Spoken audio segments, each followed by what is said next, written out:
All right. Hi, everybody, and welcome to DevOps Online Summit, Patterns and Any Patterns track. And today we have Tony Timbol. And Tony, what are you going to talk to us about? Today we're going to talk about how to use a couple of simple principles, which I call constraining boundary principles, to help teams to manage the way in which they can break work down, and also how they can understand how to fit work within the standard iteration 2-week time box in a way that allows them to optimize in the way they can flow work. So what are some of the biggest struggles you see teams have with that? Teams, a lot of teams, one, you have to respect teams. Teams know what they're doing, but often they're under a lot of pressure and demand to deliver, and to deliver a lot. And so what happens is that a lot gets defined into what's called large number of features and user stories. And typically those features and user stories tend to be very large when they actually begin to be broken down by the team. And so the team doesn't inadvertently takes on more work than they can actually handle. And so that causes slowdowns, that causes stories to move to the next iteration. And it really is, it becomes a large batch problem versus wanting to go to a smaller batch, lean flow type of model. You think that may be a misunderstanding of what a user story actually is? Because I've seen that a lot, is people arguing what a feature is, what a user story is, what an epic is. Right. Right. You know, you can look up Wikipedia and say, what is a feature? A feature is a piece of functionality that wants to get implemented, right? So that helps quite a bit, I think. What happens is, ultimately, you have to have a user story that is small enough that can launch a quick development effort that can be done. But what happens is teams struggle with understanding, what it is that the product owner or whoever's the role of product owner is doing. What exactly do they want? And often teams struggle with the definition of what it is they want versus how to get it done. And the line is sometimes thin and sometimes it's gray between those two things. And so it takes a while for a team to learn what the scope is. And one of my theories is that the scope drives the nature of execution. And so different scopes coming into a team during different times of the year based on the nature of the scope will actually require different approaches to how you actually break the work down and how you deal with it. So what have you seen as some really effective ways of decomposing work?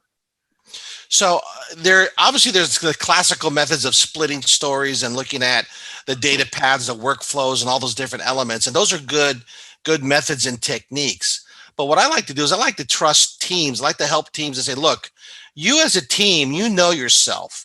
You know in your gut how much work you can actually take on.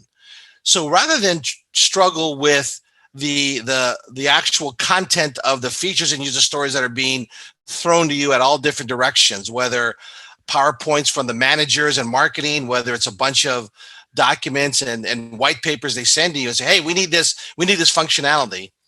The idea for teams is, look, if you can, whatever you define as a feature and whatever you define as a user story, just keep these two principles in mind. A feature that you want to deliver should never take longer than 2 iterations to complete. And any user story that is born out of that feature should never take longer than a week. And so when you keep those two constraining principles in mind, as you write your lists out and as you then elaborate and write supporting narrative for the title of the user story or the title of the feature, and you write and bring in attachments that define the mappings and the data structures, teams begin to sense, wow, this is big or this is small enough. So if we won't be able to do this in 2 iterations or within a month. So we got to break it down further.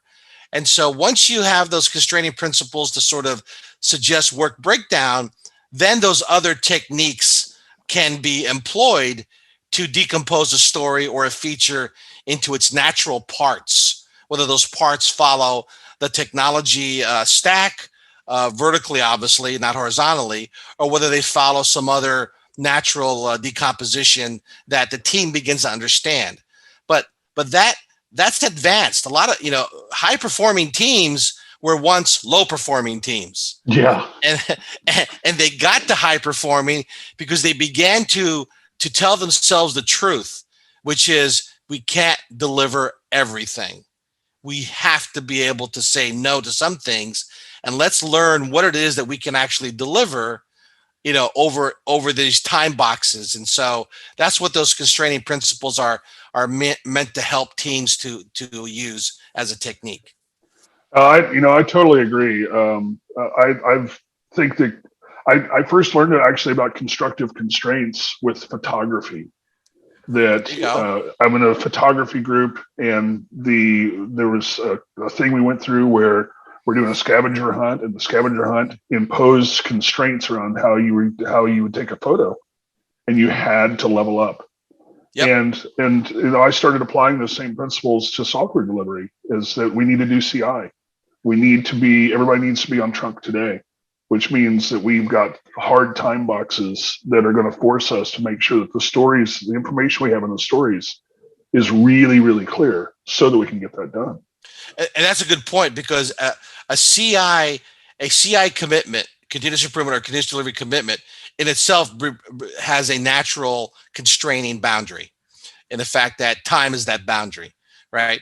And so people understand the time boundary. Where the challenge is, as we begin to use the English language to express what concepts are and how those concepts in the mind get translated into actual code and code breakdowns, that's where the challenge is. So, trying to encourage team and team members to basically say, don't be afraid of breaking the work down into small pieces, because the background fear is loss of velocity or loss of productivity.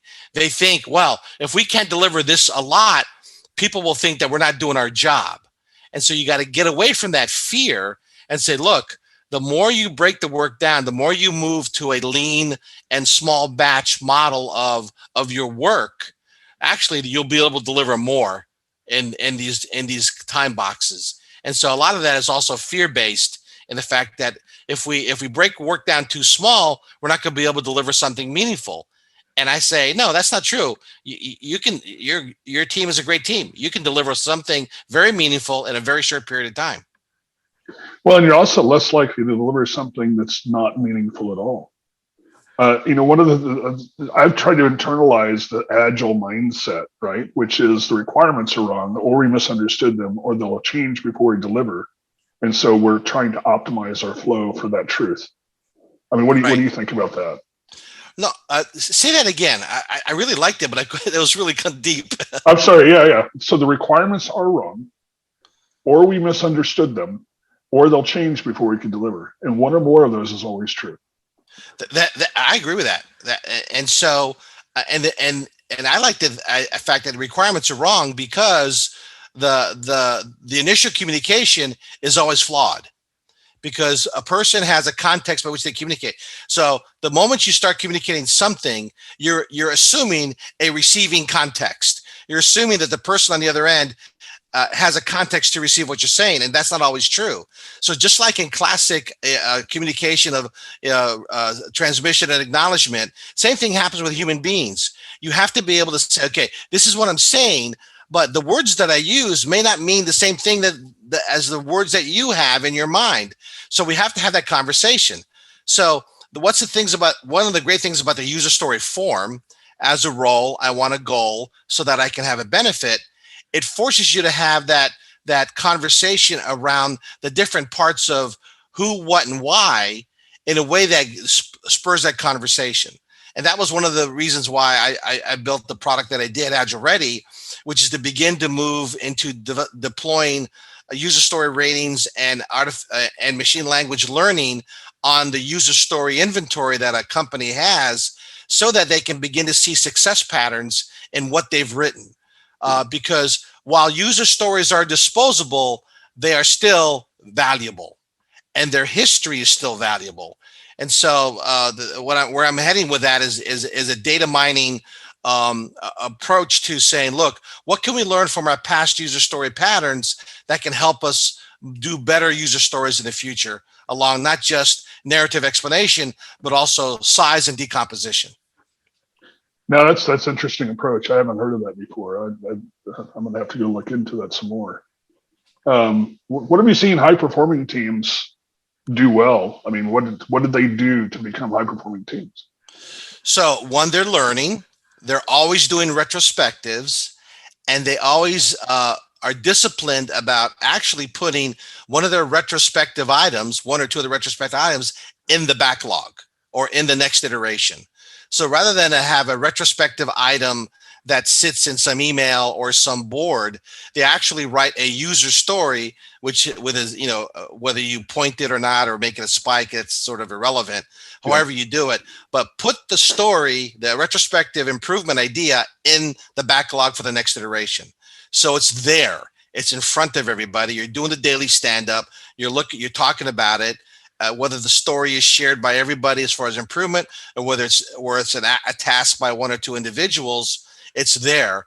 And so that constant retrospective cycle is very useful. The other thing high performing teams do is they understand their capacity, and not necessarily in a quantitative sense that, oh, we can deliver so many points or we can do so many hours per points, or it's that we understand intuitively how much work these words are telling us it's going to take. We understand the uncertainty it takes. And then whether they use the constraining boundary principles of a feature should be done within 2 iterations, or whether a user story should never take longer than 5 days to complete, they actually inhabit that naturally. They shape their scope in such a way that allows them to make their commitment.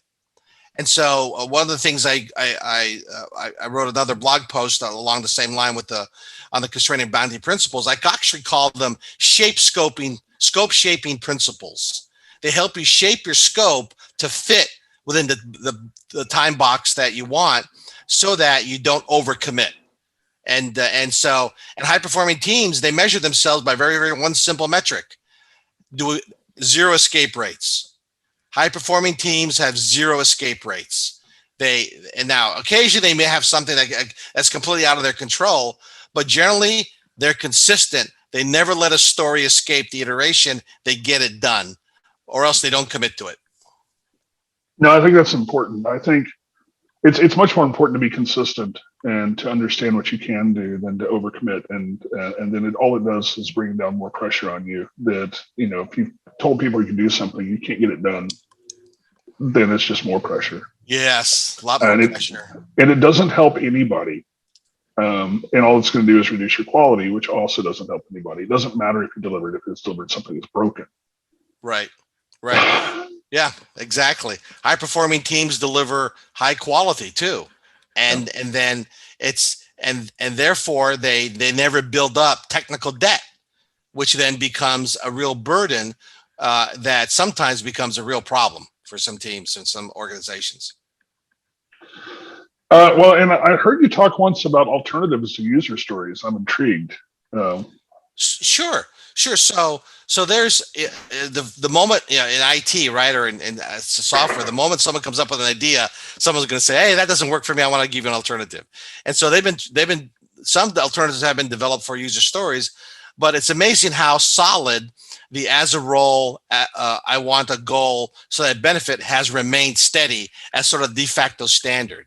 However, the Gherkin language provides a syntax, given when then, that some people like to use as an alternative to user stories in some technology context. In other words, if you're building systems that have very little user interaction or user interface, but they're really more internal systems that are built on a basic response and acknowledgement algorithms, that given when then may make more sense as an alternative. Mike Cohn, who's the leading expert on user stories and Agile, he suggested the job story format. And so, and I liked all three of them, right? So I incorporated those in my product, the Agile Ready product, because I wanted to give teams the flexibility. Look, write whatever story for, use these three de facto industry story forms that you'd like. And in the future, one of the things I want to do is I want to create a customizable user story format, which basically an organization can say, you know what, this is how we like to describe work. And therefore, if this is the way in which we do it, then we'll be able to then also measure people and rate them on how well they're writing in the syntax. So one of my goals is to make users to have the ability to, in essence, write their own format, their own narrative or template of how they want to describe work that may work for them. So, but no, I love the three user story forms, but there's a job story format. You can Google that on, and it'll come up in the Mike Cohn, and also the Gherkin given when then language. Those are good alternatives to user stories. Well, and I've actually working with teams have found that really focusing on this testable acceptance criteria that you can get from using in number one, the BDD process, the conversation. Right. It doesn't matter how you document the words, as long as you have the conversation and come out with declarative outcomes that will happen. Exactly. Right. Exactly. It's a really powerful tool for splitting stories too. You get an easy vertical slice when you start writing acceptance tests as for your acceptance criteria. Yeah. It's super easy vertical slices. Yes, and I think BDD is easier to teach to product owners if they get them thinking about behavior driven. They may get scared by the behavior driven development terminology, but I think if you just decouple and say, look, we're gonna help you write narrative stories in a way in which is one, testable, and two, it's compatible to that Gherkin language. So yeah, I'm big for that. Well, no, and I agree. I think one of the biggest struggles is getting developers to step away from implementation and think about what and not how. And they start bringing implementation. You have to keep slapping their wrists, stuff it. Yeah, because the more, it's like the Agile concept is everybody on the team is equal, right? And democratic, but they may have different roles, and that's good. But too often we segment. We may say that, but we don't actually practice it. In other words, so developers are afraid to write user stories, thinking they're going to step on the product owner's foot, and then the product owners are afraid to write more technical stories because they may have an idea of a how, because they don't know how to describe the what, but it comes out as a how, and so but they're afraid to write the story. So what we really need is we need sort of an agreement that, hey, look, anybody can write a user story. The product owner has a role, manages the backlog and authorizes it, but we need to bring everybody's intelligence and contributions into the pot, and that way and then we can curate and improve on the stories and whichever, but everybody contribute. But the more a developer understands the product and the business context it lives in, the better he'll be able to develop code that's leaner and more efficient. Likewise, the more the product owners understand the technological world that the developer lives in, the better he's going to be able to write stories in a way that itself will begin to be de-scoped and not to be so broad and so generic that it's like, you haven't given me a feature, you've given me a 2-year epic. Well, I think that's a common struggle. People spend too much time worrying about staying in their lane. The fact of the matter is that the team succeeds or the team fails. Exactly. And it doesn't matter how well we adhered to roles. Yeah. I had an early conversation with a IT manager as I was brought in to try to optimize a team. And I attended the first stand-up, which was a combined stand-up with 30 people. It's like, is this one team or is it? Yeah, it's one team. Yeah. It's not really an Agile team, is it? About 4 teams. Yeah, exactly. And so as we got, as we moved down further, there was some pushback. And so the manager sat down and said, look, I'm really concerned. I need to know whose neck I'm going to wring if there's a problem. And I said, that's the wrong question. The team succeeds. There is no neck to ring. The team succeeds if the team fails. And that was a fundamental mind shift gap that we had to get overcome. And so, but we were able to do that with that particular team, and we broke them up, and we got through the obstacles. Yeah, that's also a really common anti-pattern is giant teams. That's something that going back to user stories. There's many good ways to do that. What are some really poor ways for user stories that you've seen? So user stories that are both too large. In other words, they have so much content in them that they begin to border on programming specifications. And the line is blurred between the what and the how significantly. And the first test I give to folks is says, look at your acceptance criteria. If your acceptance criteria is more than 6 pass-fail statements, your story is probably too big. Yeah. Right. Your acceptance criteria is a real trigger, is a real key metric to how big the story is, because in the acceptance criteria, you're trying to say when this thing is done, when this thing is acceptable. And when you have to say more than 4 things, frankly, the story is going to be too big, because it's a conversion factor, right? If the user story is about a what, it's going to translate, and I'm pulling this figure out the top of my head, 10 times in size as far as code goes, right? And so you've got to be careful with how much you put in. And so the acceptance criteria block is really key. Also, you have the 3 C's on a user story, card, the 3 C's, card, conversation, acceptance criteria. The conversation is very important too. And so one of the things I'm trying to coach folks is, in your conversations, try to write a story within the conversation. In other words, give the folks a context. And so one of the rating, I've built a bunch of rating algorithms in the product that I built, Agile Rating. Not only do you get an instant rating on a user story, but you also get a reading comprehension rating on conversations and acceptance criteria. How well have you written the conversation acceptance criteria in language that's either 5th or 8th grade level that people can understand? And so trying to drive folks to really be more curative of their narrative is my passion when it comes to this sort of Agile requirements development and user story writing, because the days of writing a 300-page requirements document, those are gone. Oh, thank God. Thank God. Right?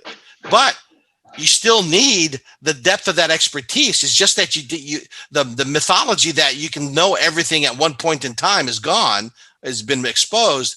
But you have to still be able to get that domain expertise out of people and into consumable narrative that can then feed into these teams that are in a CI/CD posture, because they're waiting for work, and there's higher capacity available than, I think, requirements outflow that's coming out of the business. Yeah, one of the ways I've always measured the quality of a user story is if I have to stop my work coding and go ask for information. We should probably have a retrospective about that.